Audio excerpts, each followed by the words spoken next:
Our newest board member.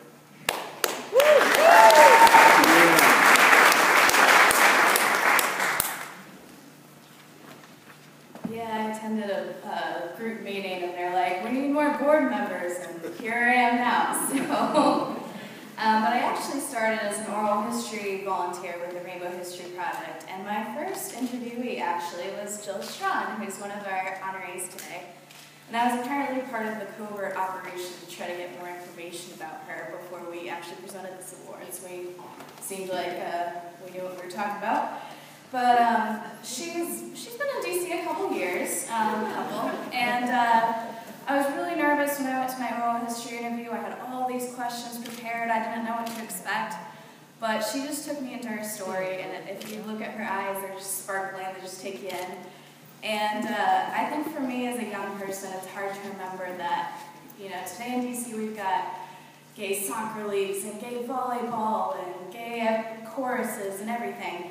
But it wasn't always that way, and there's a lot of things that make the community what it is, besides just the political activism that we hear. Although Jill has definitely done some of that. She's one of the lesbians that stepped up and helped our brothers that were suffering from AIDS with food and friends, as well as many other causes like Smile. But really what she did is shape the arts community here in DC.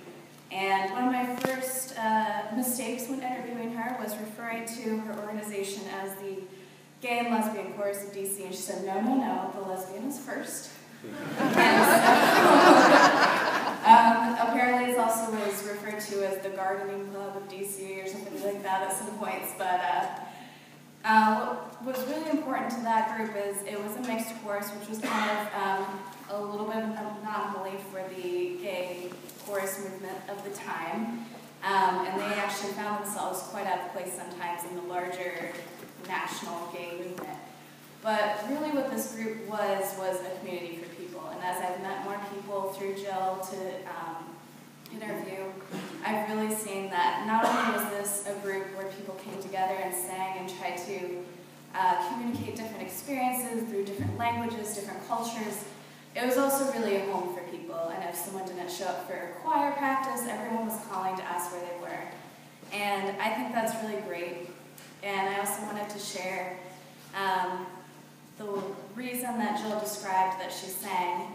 She said she sang partly to be visible and partly to create this community and translate all these different experiences, but also because she said she was angry that so many people were dying of AIDS and no one seemed to care. And so she was really up there just like bringing visibility to the community, performing at all kinds of different community events with her group, and serving as its executive director, I believe. And since then, she's also created a really joyful arts community as well with the LGBT Arts Consortium.